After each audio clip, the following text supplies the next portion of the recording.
সরকারি চাকরিতে কোটা বিতর্ক। কোটা বিরোধীরা মুক্তিযোদ্ধাদের মূল্যায়ন চায় না। যখনই মুক্তিযোদ্ধাদের সন্তান স্বজনদের জন্য কোটা বরাদ্দ হয়, তখনই যারা মাঠে নামেন, তাদের রাজনৈতিক পরিচয় জানতে ইচ্ছা হয়, প্রশ্ন করতে ইচ্ছে জাগে, তারা কাদের উত্তরসূরি। কথা হচ্ছে মুক্তিযোদ্ধাদের স্বজনদের জন্য কোটা বহু কারণে প্রয়োজন। কয়েকটি বলছি। প্রথমত, ১৯৭১-এর মহান স্বাধীনতা যুদ্ধে জীবনের মায়া ত্যাগ করে যারা সম্মুখসারিতে লড়েছেন, বেশিরভাগই ছিলেন আমজনতা। যুদ্ধের ময়দানে খেয়ে না খেয়ে বিশ্বের অন্যতম রণসজ্জার মুখোমুখি অদম্য সাহস নিয়ে দাঁড়িয়েছিলেন। অন্যদিকে মুক্তিযুদ্ধে যাওয়ার অপরাধে তাদের বাড়ি লুট হয়েছে। রাজাকার আলবদর তাদের বাড়ি জ্বালিয়ে দিয়েছে, ভিটেমাটি তছনছ করে ঘরের ইট বেড়াচাল খুলে নিয়ে গেছে। স্বাধীন দেশে তারা যখন আবার নতুন করে বাঁচতে প্রবল সংগ্রাম করেছেন, তখনও সেই প্রকৃত যোদ্ধারা রাষ্ট্রের, সমাজের তরফে কোনো সাহায্য সহযোগিতা পাননি। বরং সমাজের সম্পদশালী, সুবিধাবাদী ক্ষমতাবানরাই লুটে নিয়েছে সবকিছু। দ্বিতীয়ত, যুদ্ধের বছর যে ছেলেটি ছিল সবচেয়ে মেধাবী, ক্লাসে প্রথম, সেই ছেলে যুদ্ধে গিয়ে হাত কিংবা পা হারিয়ে পঙ্গু হয়েছে, পরবর্তী সময়ে অসহায় জীবন যাপন করেছে। আর যারা যুদ্ধ থেকে জীবন নিয়ে ফেরেননি, তাদের স্বজন প্রিয়জন, স্ত্রীপুত্রকন্যাদের কী অবস্থা গেছে, সেই খবর আমরা কি রেখেছিলাম? তাদের সন্তানরা মেধাবী হলেও পিতা বা পরিবারের অসহায়ত্বের কারণে উচ্চশিক্ষা, উন্নত জীবনমান থেকে বঞ্চিত থেকেছে। স্বাধীনতার পর বঙ্গবন্ধু এই বীরদের জন্য কিছু করার চেষ্টা শুরু করেছিলেন বটে। তবে ১৯৭৫ এ বঙ্গবন্ধুকে সপরিবারে হত্যার পর সেই চেষ্টাও বন্ধ হয়ে যায়। দুর্ভাগ্য আমাদের, নিজ দেশের ইতিহাস, ঐতিহ্য ও স্বাধীনতার মর্ম উপলব্ধি করার ক্ষমতাই আজকের প্রজন্মের নেই। তারা নিজ দেশের স্বাধীনতা অর্জনে দীর্ঘ রক্তাক্ত পথপরিক্রমার ইতিহাস এবং বীরদের সম্পর্কে অজ্ঞ, এটা ভাবা যায়। তৃতীয়ত, প্রকৃত বীর মুক্তিযোদ্ধা, তাদের স্বজন, সন্তানেরা এই সমাজেই আছেন। তবে তাদের মাত্র ১ ভাগ দেখা যায়, বাকি ৩ ভাগ আইসবার্গের মতো পানির নিচে লুকিয়ে থাকতে বাধ্য হয়েছে। দেশ স্বাধীন করার বিনিময়ে কী সুযোগ সুবিধা রাষ্ট্র দিতে পারে, প্রকৃত বীর মুক্তিযোদ্ধাদের মনে সে হিসাব ছিল না। সঙ্গত কারণেই প্রকৃত বীররা সনদ নেওয়ার সেই দীর্ঘ সারিতে ঝাঁপিয়ে পড়াদের দলে ছিলেন না। তারা অনেক পরে সন্ধ্যের লাইনে দাঁড়িয়েছেন, তাও আশেপাশের ভুয়া মুক্তিযোদ্ধাদের আস্ফালনে বাধ্য হয়ে।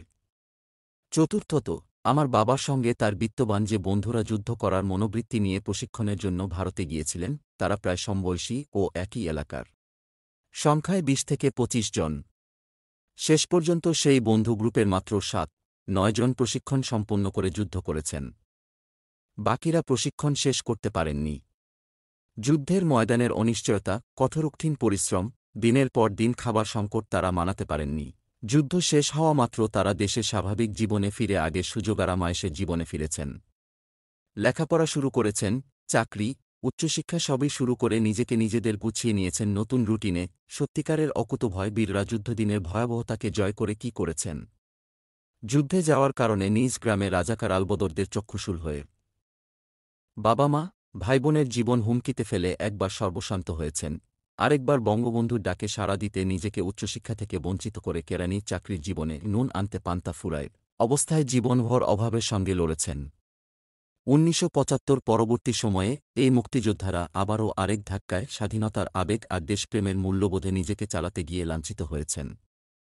এভাবে সময়ের পরিক্রমায় প্রকৃত বীর মুক্তিযোদ্ধাদের অনেকের জীবনের ট্রেন সময়মতো সুখের স্টেশনে পেছেনি। মুক্তিযোদ্ধার সন্তান স্বজনরা অভাবে, দারিদ্র্যে, রাজনৈতিক ধিক্কারে কঠিন অসহনীয় জীবন পার করেছেন। ৭৫ পরবর্তী দিনগুলোতে প্রকৃত মুক্তিযোদ্ধারা অফিস আদালতে কী বৈষম্য, হয়রানির শিকার হয়েছেন, ইতিহাস তার সাক্ষী। বীর মুক্তিযোদ্ধাদের মধ্যে যারা মূল্যবোধ ও স্বাধীনতার সপক্ষের শক্তি হিসেবে নিজের অবস্থান ধরে রেখেছিলেন, তাদের তো পাড়ামহল্লায় টিটকারি ও হয়রানি ছিল নিত্যদিনের। রাজধানী শহরে রাজনৈতিক দলের রথিমহারথীদের স্বাধীনতা বিরোধীদের সঙ্গে মাখামাখি থাকলেও মফস্বল শহরে আবেগের লড়াই ছিল নির্মম। তখন কঠিন দুঃসহ দিন যেভাবে কেটেছে, এক ভুক্তভোগী ছাড়া আর কেউ তা মনে রাখেনি। জানি, আজ ভুয়া মুক্তিযোদ্ধারা সনদ এবং সুবিধা, দুভাবেই সফল। ৭১-এর পরাজিত শক্তির সঙ্গে মিত্রতায় তাদের কোনো সমস্যা হয়নি। অন্যদিকে প্রকৃত বীর মুক্তিযোদ্ধারা দফায় দফায় বাধাগ্রস্ত হয়ে জীবনের খেরোখাতার হিসাব মেলাতে ব্যর্থই হয়েছেন। সব মিলিয়ে প্রকৃত বীর মুক্তিযোদ্ধা ও তাদের সন্তান স্বজনদের পক্ষে বিদ্যমান সমাজের সমতার সাম্য পাওয়া এখন সত্যিই কঠিন।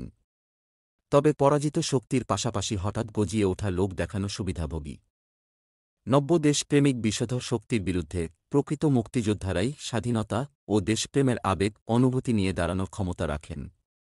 তাদের প্রতি সামান্য কুর্নিশ জানাতে তাদের সন্তান স্বজনদের বেহাল অবস্থার উন্নয়নে মুক্তিযোদ্ধার কোটা বহাল রাখা তাই সময়ের দাবি। যারা এতটা ত্যাগ করেছেন সেই ত্যাগের মূল্যায়ন রাষ্ট্রসমাজ করবে না? দেশ গড়ায় আত্মনিয়োগকারীদের শ্রম, ঘাম, আত্মত্যাগের দৃষ্টান্তের মূল্য রাষ্ট্র দেবে না? জান্নাতুল বাকেয়া কেকা, সাংবাদিক, লেখক ও গবেষক। ভুয়া মুক্তিযোদ্ধা সনদ উপস্থাপনের মাধ্যমে যারা সরকারি ভাতা নিয়েছেন তাদের সেই ভাতা সুদে আসলে ফেরত নেওয়া হবে। তাদের বিরুদ্ধে প্রচলিত আইনে ব্যবস্থা নেওয়ারও ঘোষণা এসেছে। সম্প্রতি জাতীয় সংসদে মুক্তিযুদ্ধ বিষয়ক মন্ত্রণালয় সম্পর্কিত স্থায়ী কমিটির বৈঠকে এমন সিদ্ধান্ত নেওয়া হয়। পাশাপাশি বীর মুক্তিযোদ্ধাদের আরও সুযোগ সুবিধা বাড়ানোর বিষয়ে বিস্তর আলোচনা হয় বৈঠকে। জাতির পিতা বঙ্গবন্ধু শেখ মুজিবুর রহমানের ডাকে সাড়া দিয়ে ১৯৭১ সালে দেশ স্বাধীনে নিরস্ত্র হাতেই শত্রুর ওপর ঝাঁপিয়ে পড়েছিলেন নিরীহ বাঙালি। পাকিস্তানের দোসরদের সহায়তায় নির্মম হত্যাকাণ্ড ও নির্যাতনের শিকার হন বাংলার সাধারণ মানুষ। তবে প্রতিবাদী বাঙালি মাত্র ৯ মাসের চেষ্টায় এবং ৩০ লাখ মানুষের রক্তের বিনিময়ে কাঙ্ক্ষিত সেই স্বাধীনতা অর্জন করে। কিন্তু দেশ স্বাধীনের পর দীর্ঘদিন স্বাধীনতাকামী সূর্যসন্তানেরা অবহেলা ও অনাহারে দিন কাটিয়েছেন। এমনকি সঠিক মুক্তিযোদ্ধাদের তালিকাও করতে পারেনি কোনো সরকার। পরবর্তী সময়ে মুক্তিযুদ্ধের নেতৃত্ব দেওয়া দল আওয়ামী লীগ ক্ষমতায় এসেই বীর মুক্তিযোদ্ধাদের তালিকাসহ ভাতা চালু করে। কিন্তু আওয়ামী লীগ সরকারের করা তালিকাতেও ভুয়া মুক্তিযোদ্ধারা ঢুকে পড়ে। বিষয়টি বিভিন্ন গণমাধ্যমে আসার পর অধিকতর যাচাই বাছাইয়ে ভুয়া মুক্তিযোদ্ধাদের তালিকা থেকে বাদ দেয় মুক্তিযুদ্ধ বিষয়ক মন্ত্রণালয়। এবার তালিকা থেকে বাদ যাওয়া প্রায় ৮,০০০ ভুয়া মুক্তিযোদ্ধার বিরুদ্ধে ব্যবস্থা নিতে যাচ্ছে সরকার। গত ১২ জুন জাতীয় সংসদে মুক্তিযুদ্ধ বিষয়ক মন্ত্রণালয় সম্পর্কিত স্থায়ী কমিটির বৈঠক অনুষ্ঠিত হয়। বৈঠকে ভুয়া মুক্তিযোদ্ধাদের বিষয়ে ব্যবস্থা নেওয়াসহ বীর মুক্তিযোদ্ধাদের আরও সুযোগ সুবিধা বাড়ানোর বিষয়ে কার্যকর ব্যবস্থা গ্রহণের সুপারিশ করা হয়। বৈঠকে সভাপতিত্ব করেন মেজর অবসরপ্রাপ্ত রফিকুল ইসলাম, বীর উত্তম। সেখানে উপস্থিত ছিলেন কমিটির সদস্য মুক্তিযুদ্ধ বিষয়ক মন্ত্রী আ ক ম মোজাম্মেল হক, মোফাজ্জল হোসেন চৌধুরী মায়া, গোলাম দস্তগীর গাজী, আব্দুল লতিফ সিদ্দিকী ও বেগম মাহফুজা সুলতানা। মন্ত্রণালয়ের সচিবসহ ঊর্ধ্বতন কর্মকর্তারাও বৈঠকে উপস্থিত ছিলেন। স্থায়ী কমিটির বৈঠকে সভাপতিসহ কমিটির সদস্যরা বিভিন্ন বিষয়ে জানতে চান মন্ত্রী ও মন্ত্রণালয়ের কর্মকর্তাদের কাছে। ভুয়া মুক্তিযোদ্ধা প্রসঙ্গে মন্ত্রণালয়ের সচিব ইসরাত চৌধুরী কমিটিকে জানান, ইতোমধ্যে মন্ত্রণালয় থেকে ৮,০০০ ভুয়া মুক্তিযোদ্ধার সনদ বাতিল করা হয়েছে। তারা বিগত দিনগুলোতে যে ভাতা নিয়েছিলেন তা সুদেশলে আদায় করা হবে। এছাড়া ভুয়া মুক্তিযোদ্ধাদের বিরুদ্ধে আইনানুগ ব্যবস্থা গ্রহণ করা হলে প্রচলিত আইনে মামলা করতে হবে বলে জানান তিনি।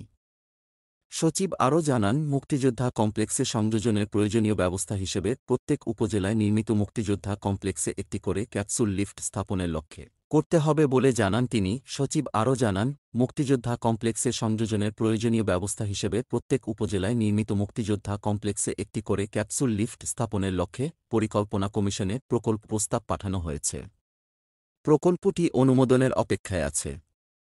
মুক্তিযুদ্ধ বিষয়ক মন্ত্রণালয়ের অতিরিক্ত সচিব পরিকল্পনা কামরুন নাহার জানান, প্রত্যেক উপজেলায় একটি করে মোট ৪৪৬টি মুক্তিযোদ্ধা কমপ্লেক্সের মধ্যে ৪৩৪টি নির্মাণ করা হয়েছে। বাকি ১০টির জায়গা না পাওয়ায় নির্মাণ করা যাচ্ছে না। পরবর্তীতে জমি পাওয়া গেলে সেগুলো নির্মাণ করা হবে বলে তিনি কমিটিকে অবহিত করেন। বাংলাদেশ মুক্তিযোদ্ধা কল্যাণ ট্রাস্টের ব্যবস্থাপনা পরিচালক MD S M Mahbubur Rahman Bangladesh Muktijoddha Kalyan ট্রাস্টের প্রতিষ্ঠাকাল এবং ট্রাস্টের জমি ও স্থাপনা যেখানে যে অবস্থায় আছে তার বিবরণ, মোট সম্পত্তির পরিমাণ, ট্রাস্টের প্রধান কার্যালয় ইত্যাদি সম্পর্কে বিস্তারিত একটি প্রতিবেদন কমিটির কাছে হস্তান্তর করেন। এরপর তিনি কার্যপত্রের আলোকে বাংলাদেশ মুক্তিযোদ্ধা কল্যাণ ট্রাস্টের বছর ভিত্তিক আয় ও ব্যয়ের হিসাব সম্পর্কে কমিটিকে অবহিত করেন। কল্যাণ ট্রাস্টের অনেক জমি উদ্ধার করা হয়েছে এবং ৭টি প্রকল্পের কাজ চলমান আছে। ফলে বছরে ৫০ থেকে ৬০ কোটি টাকা ট্রাস্টের লাভ হচ্ছে বলে জানান তিনি। বৈঠকে নির্মিত মুক্তিযোদ্ধা কমপ্লেক্সে ক্যাপসুল লিফট স্থাপন প্রসঙ্গে কমিটির সদস্য ও নারায়ণগঞ্জ ১ আসনের এমপি গোলাম দস্তগীর গাজী বলেন, কিছুদিন আগে আমার এলাকায় ২ জন বীর মুক্তিযোদ্ধা মারা গেছেন। এভাবে সব মুক্তিযোদ্ধা মারা যাবেন, আমিও মারা যাব। তাই মৃত্যুর আগে একটি ভালো কাজ দেখে যেতে চাই। বয়স্ক মুক্তিযোদ্ধারা উপরে উঠতে পারছেন না, তাই অতিদ্রুত লিফট সরবরাহের অনুরোধ করছি। তিনি আরও বলেন, মুক্তিযুদ্ধ চলাকালে ক্র্যাক প্লাটুন ঢাকা শহরে ৭০টি অপারেশন পরিচালনা করেছিল। মুক্তিযুদ্ধে তাদের ভূমিকা ও ইতিহাস ব্যাপক। কমিটির প্রথম বৈঠকে ঢাকায় সরকারি অর্থায়নে ক্র্যাক প্লাটুন সম্পর্কিত স্মৃতিসৌধ বা চলচ্চিত্র ডকুমেন্টারি তৈরির বিষয়ে সিদ্ধান্ত হয়েছিল। মুক্তিযুদ্ধ বিষয়ক মন্ত্রণালয় এক্ষেত্রে অর্থ দিয়ে হলেও তথ্য মন্ত্রণালয়ের মাধ্যমে জাতীয় উদ্যোগ গ্রহণ করবে বলে আশা করছি। কমিটির অপর সদস্য ও চাঁদপুর ২ আসনের এমপি মোফাজ্জল হোসেন চৌধুরী মায়া বলেন, বয়স্ক বীর মুক্তিযোদ্ধাদের কমপ্লেক্সগুলোর দ্বিতীয় ফ্লোরে ওঠাই যেখানে কষ্টকর, সেখানে তাদের জন্য ওপরের ফ্লোর রাখা একেবারেই উচিত হয়নি। কমপ্লেক্সগুলোতে এক্ষেত্রে একটি করে ক্যাপসুল লিফট সংযোজনের দ্রুত ব্যবস্থা করার পাশাপাশি মাননীয় প্রধানমন্ত্রীর সঙ্গে প্রয়োজনে এ বিষয়ে আলোচনা করে অতিদ্রুত লিফট সরবরাহের অনুরোধ জানাচ্ছি।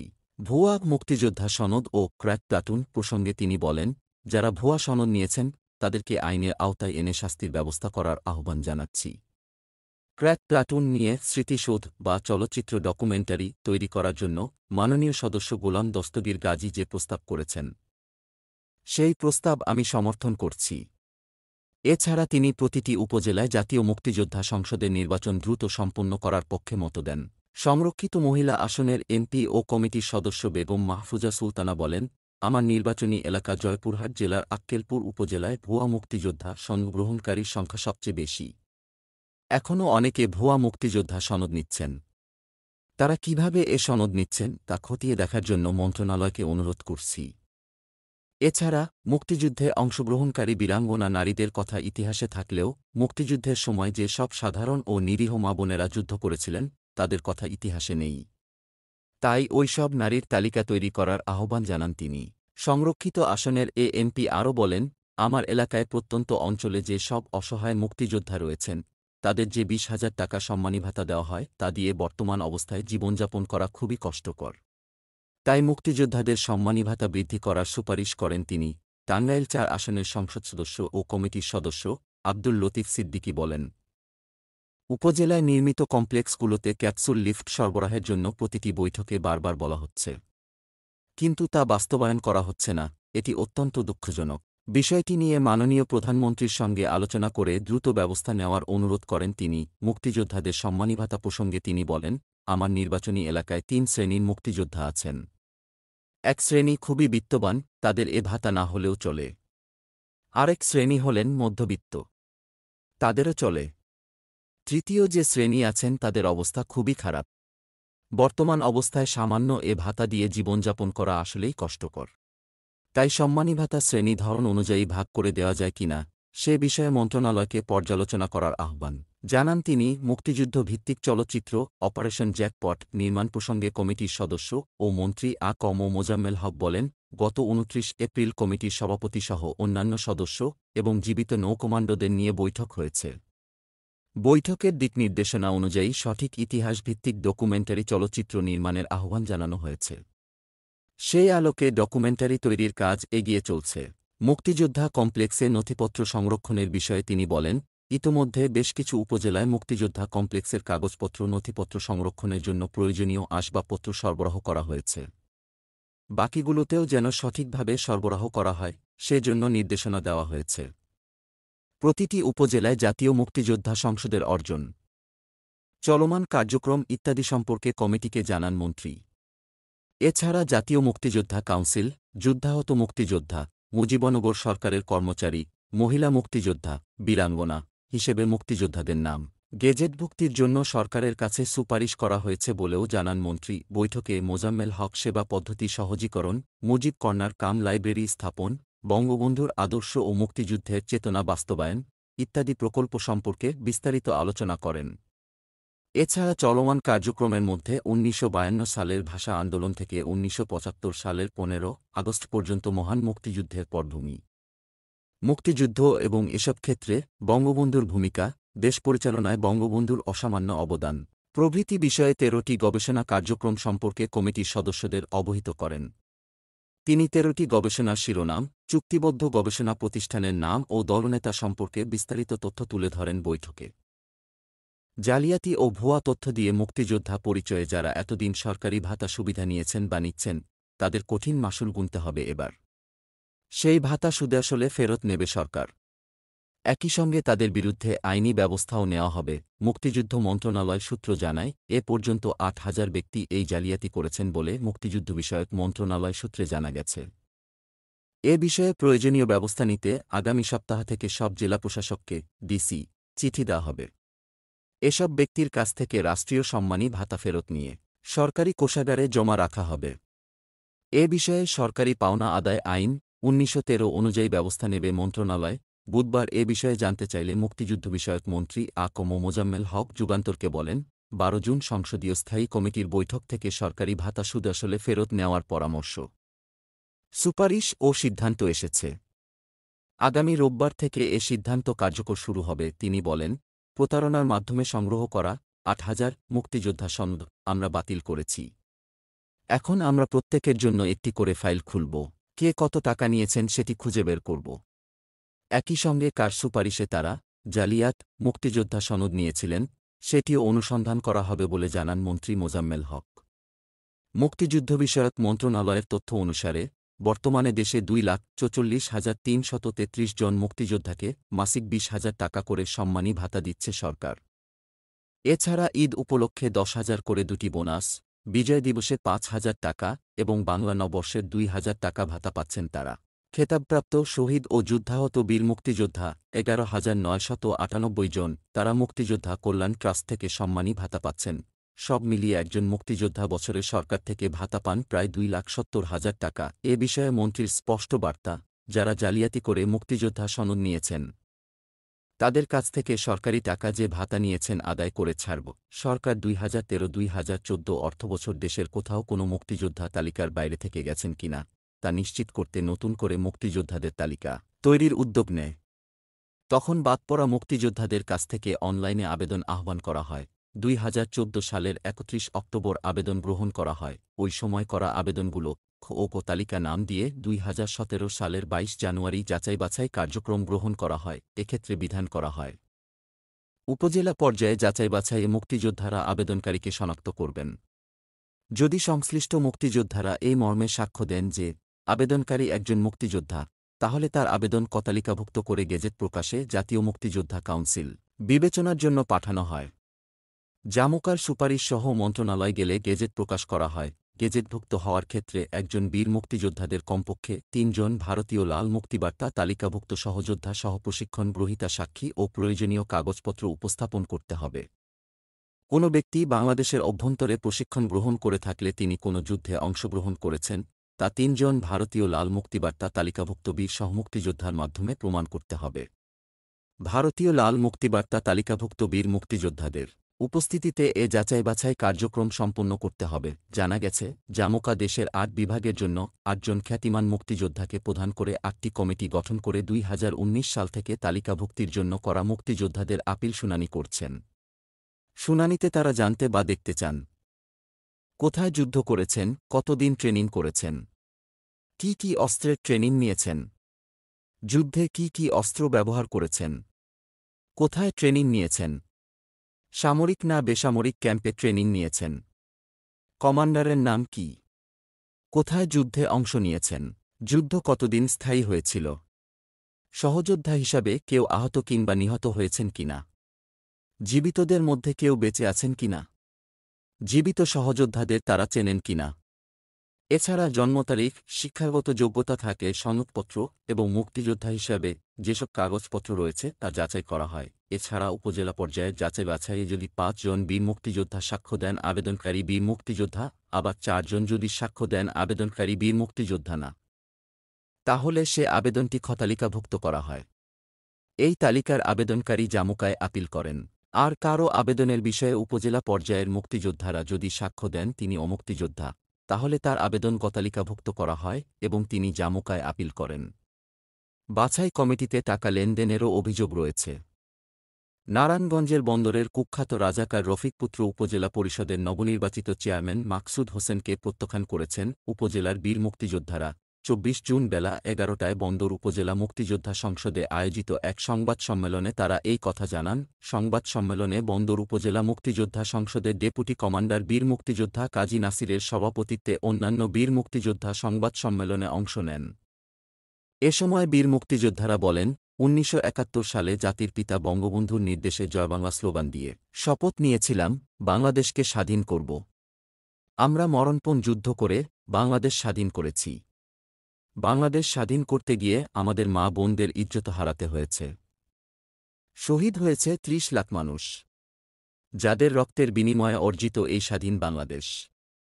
যারা বাংলাদেশের স্বাধীনতা বিরোধী সেই কুখ্যাত রাজাকার ও তাদের দোসরদের আমরা ঘৃণা করি। আমরা তাদের কোনো প্রকার ছাড় দিতে পারি না সেই বীর মুক্তিযোদ্ধাদের রক্তের সাথে বেইমানি করতে। এজন্য আমরা বন্দর উপজেলা মুক্তিযোদ্ধা সংসদ কমান্ডের পক্ষ থেকে আপনাদের মাধ্যমে ঘোষণা করছি, স্বাধীনতা বিরোধী চক্র ও রাজকারের সন্তানকে ছাড় দেব না, আমরা শক্ত হাতে তা প্রতিহত করব। তারা আরও বলেন, গত ৮ মে বন্দর উপজেলা নির্বাচনে ১৯৭১ সালে দেশদ্রোহী সেই কুখ্যাত রাজাকার রফিকপুত্র মাকসুদ হোসেন টাকার জোরে বন্দর উপজেলার চেয়ারম্যান নির্বাচিত হয়েছে। আমরা বীর মুক্তিযোদ্ধারা তা কোনো প্রকারেই মেনে নিতে পারব না।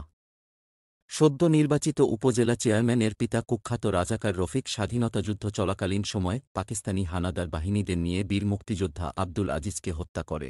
শুধু তাই নয়, ধামগর ও মুছাপুরে বিভিন্ন সাধারণ মানুষের বাড়িঘরে অগ্নিসংযোগ সহ লুটপাট করে, যা সেই সময়ে সে এলাকায় ত্রাসের রাজত্ব কায়েম করে রেখেছিল। মাকসুদ হোসেনকে প্রত্যাখ্যান জানিয়ে তারা বলেন, বাংলাদেশ স্বাধীন হওয়ার পর বীর মুক্তিযোদ্ধা আলাউদ্দিন সহ নিরীহ লোকদের অকাতরে হত্যা করে। সেই বর্বর ও কুখ্যাত খুনি রাজাকার রফিকের পুত্র মাকসুদকে বন্দর উপজেলা চেয়ারম্যান হিসাবে প্রত্যাখ্যান করছি। গত ১২ জুন সে উপজেলার দায়িত্ব নেয়ার সময় বন্দর উপজেলার বীর মুক্তিযোদ্ধারা তাকে বয়কট করেছে। বন্দর উপজেলা মুক্তিযোদ্ধা কমান্ডের সভায় বীর মুক্তিযোদ্ধাদের সর্বসম্মতিক্রমে সিদ্ধান্ত নেওয়া হয়, আমরা রাজাকার পুত্রের সকল অনুষ্ঠান বয়কট করলাম। মৌলভীবাজার পৌর শহরের চাঁদনীঘাট ব্রিজ সংলগ্ন মুক্তিযোদ্ধা কমপ্লেক্স ও শিশু কানুন হাই স্কুলের পাশে চলছে হরিজন সম্প্রদায়ের এক ব্যক্তির জমজমাট মাদক ব্যবসা, যার মারাত্মক প্রভাব পড়ছে মুক্তিযোদ্ধা কমপ্লেক্স ও শিশু কানুন হাই স্কুলের কোমলমতি শিক্ষার্থীদের উপর।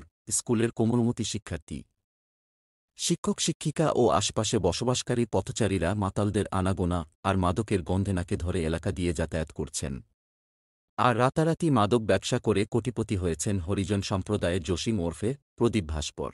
জসিম ওরফে প্রদীপের ঘরে প্রায়ই বসে চেয়ার টেবিল দিয়ে মাদকের আসর। সূত্র বলছে, পিতা রামরূপ ভাস্কর ও মাতা লিলিয়া ভাস্করের ছেলে কুমিল্লায় জন্ম নেয়া জসিম ভাস্কর ২০০৯ সালে মামা মুন্নার মৌলভীবাজার বাসায় আসে। ২০১০ সালের শেষের দিকে জসিম নাম পরিবর্তন করে নাম রাখা হয় প্রদীপ। মৌলভীবাজার পৌরসভার ১ নং ওয়ার্ডের বাসিন্দা দেখিয়ে নির্বাচন অফিসে গিয়ে ভোট তুলে হয়ে যায় পৌরসভার ভোটার। সেই ভোটার আইডি কার্ড দিয়ে স্বাস্থ্য কমপ্লেক্সে সরকারি চাকরির আবেদন করলে তার চাকরি হয় পরিষ্কার পরিচ্ছন্ন কর্মী হিসেবে। মৌলভীবাজার থেকে যোগদান করেন কুলাউড়া স্বাস্থ্য কমপ্লেক্সে। চাকরির ১ বছর নিয়মিত মৌলভীবাজার থেকে যাতায়াত করলেও পরের বছর থেকে মাসে ১৫ দিনে একদিন কর্মক্ষেত্রে যান এবং ১৫ দিনের স্বাক্ষর একদিনে করেন। এ বিষয়ে নাম প্রকাশে অনিচ্ছুক স্বাস্থ্য কমপ্লেক্সের কয়েকজন বলেন, প্রদীপের সাথে এ বিষয়ে কথা বললে সে আমাদের হুমকি ধামকি দেয় এবং বলে আমাদের মত দিয়ে পুলিশের কাছে তুলে দিবে। তার সাথে পুলিশের শক্তি আছে। প্রদীপের জন্মস্থান কুমিল্লার সুইপার কলোনির হরিজন সম্প্রদায়ের কয়েকজন বলেন, প্রদীপকে আমরা চিনি না। আপনি যে ছবি দেখিয়েছেন সে হল্লে জসিম। তার বাবার জসিমের বড় বোন পাইলিয়া ভাস্কর মৌলভীবাজার পুরাতন হাসপাতালের ভিতরে কোয়ার্টারে থাকেন অবৈধভাবে। কর্তৃপক্ষ কোনো ব্যবস্থা নিচ্ছে না এবং বোন পাইলিয়ার বাসায় নেশার বিভিন্ন জিনিস রাখে, যা প্রশাসনের নজরে আছে। কিন্তু জসিমের টাকা শক্তির কাছে অনেকে কাবু। প্রায় ৩ বছর আগে জসিমের পিসির ঘরের ভাই কানাইয়া ভাস্কর জসিমের মাদক নিয়ে তার ঘরে ধরা খায়। সেই সময় তাকে জেল হাজতে নিয়ে গেলে কয়েকদিন পরে কানাইয়া জেল হাজতে মারা যায়। এ বিষয়ে সাবেক মুক্তিযোদ্ধা কমান্ডার জামাল উদ্দিন আহমদ বলেন, মৌলভীবাজার পৌরসভার ভিতরে প্রকাশ্যে মদ গাঁজা সহ নেশার জিনিস বিক্রি করে, এটা নিয়ে কেউ কথা বলে না। জসিম একটা আবর্জনা, তাকে পুলিশে কেন এখান থেকে সরায় না বুঝতে পারছি না। এটা তো তার বাড়ি না, আর যার বাসায় থাকে সেই বাসাও তাদের না। এই জায়গা হল সড়ক ও জনপথ এবং পানি উন্নয়ন বোর্ডের। এটা নিয়ে আমরা মামলা করেছি, আদালত আমাদের পক্ষ রায় দিয়েছে। তাই আমরা মুক্তিযোদ্ধার পক্ষ থেকে বলছি এবং প্রশাসনকে অনুরোধ করছি, আপনার এইখান থেকে জসিম নামের আবর্জনাকে পরিষ্কার করেন। এলাকার সামাজিক সচেতন সংগঠনের সাধারণ সম্পাদক রাজা মিয়া বলেন, আমাদের এলাকার পরিবেশ নষ্ট করছে, এলাকার যুব সমাজ নষ্ট করছে। তাই জসিমকে এইখান থেকে সরাতে হবে। এই জন্য আমরা এলাকার সবার কাছ থেকে গণস্বাক্ষর নিচ্ছি তার বিরুদ্ধে ব্যবস্থা নেয়ার জন্য। ৭ নং চাঁদনীঘাট ইউনিয়নের ৩ নং ওয়ার্ডের মেম্বার সাদেক আলী বলেন, স্কুলের পাশে প্রকাশ্যে মাদক বিক্রি হচ্ছে, প্রশাসনকে বিষয়টি গুরুত্ব দিয়ে দেখা উচিত। মুক্তিযোদ্ধা কোটা বৈষম্য নয়, সাম্য ও ন্যায়ের বাস্তবায়ন। সরকারি প্রশাসনের নীতি বাস্তবায়নের ক্ষেত্রে মুক্তিযুদ্ধের পক্ষের লোক যেন না থাকে, সেই নীলনকশার কৌশলী পদক্ষেপ মুক্তিযোদ্ধা কোটার বিরুদ্ধে অপপ্রচার উল্লেখ করে মুক্তিযোদ্ধাদের সন্তান ও প্রজন্ম কেন্দ্রীয় কমান্ড কাউন্সিল বলেছে, মুক্তিযোদ্ধা কোটা বৈষম্য নয় বরং সাম্য ও ন্যায়ের বাস্তবায়ন। বুধবার রাজধানীর জাতীয় প্রেসক্লাবে মাওলানা আকরাম খাঁ মিলনায়তনে মুক্তিযোদ্ধার সন্তান ও প্রজন্ম কেন্দ্রীয় কমান্ড কাউন্সিলের আয়োজনে মুক্তিযোদ্ধা কোটা পুনর্বহাল, অপচার ও বাস্তবতা শীর্ষক এক সংবাদ সম্মেলনে এসব কথা বলা হয়। সংবাদ সম্মেলনে লিখিত বক্তব্য পাঠ করেন মুক্তিযোদ্ধাদের সন্তান ও প্রজন্ম কেন্দ্রীয় কমান্ড কাউন্সিলের সভাপতি ও কোটার পক্ষে রিটকারী ওহিদুল ইসলাম তুষার। তিনি বলেন, মুক্তিযোদ্ধা কোটা পুনর্বহালের আদালতের রায়ের বিরুদ্ধে ভুল তথ্য গুজব প্রচার করছে স্বাধীনতাবিরোধী চক্র, যা আদালত অবমাননা ও ফৌজদারি অপরাধ। সংবাদ সম্মেলনে লিখিত বক্তব্যে বলা হয়, কোটা প্রথা কোনো বৈষম্য নয় বরং বৈষম্য দূরীভূত করে ন্যায্যতা ও সাম্য সৃষ্টি করে, যা সাংবিধানিকভাবে স্বীকৃত। ১৯৭৫ থেকে ১৯৯৬ পর্যন্ত যে শাসনকাল, সে সময় মুক্তিযোদ্ধার সন্তান নিগৃহীত ও বঞ্চিত হয়েছে রাষ্ট্রীয় সব ক্ষেত্র থেকে, যা তাদের সামাজিক, রাজনৈতিক এবং অর্থনৈতিকভাবেও মেধা থাকা সত্ত্বেও পিছিয়ে রেখেছে। ৯৬ থেকে ২০০১ সালে সরকারের আন্তরিকতা সত্ত্বেও প্রশাসনে স্বাধীনতা বিরোধীদের আধিক্য মুক্তিযোদ্ধাদের কোটা সুবিধা প্রাপ্তিতে বাধা হয়ে দাঁড়ায়। আর সে কারণেই মুক্তিযোদ্ধাদের দ্বিতীয় প্রজন্ম সেই কোটা সুবিধার বিস্তৃতি যৌক্তিক। এইসব অপচারের বিরুদ্ধে মুক্তিযোদ্ধাদের সন্তান ও প্রজন্ম কেন্দ্রীয় কমান্ড কাউন্সিল ধারাবাহিক কর্মসূচি পালন করবে বলেও সংবাদ সম্মেলন জানানো হয়। সংবাদ সম্মেলনে এ সময় আরও উপস্থিত ছিলেন মুক্তিযোদ্ধা Jamal Uddin, Bangladesh online activist forum BOAF সভাপতি কবির চৌধুরী তন্ময়, সংবাদকর্মী ও অ্যাক্টিভিস্ট হাসান আহমেদ সহ আরও অনেকে।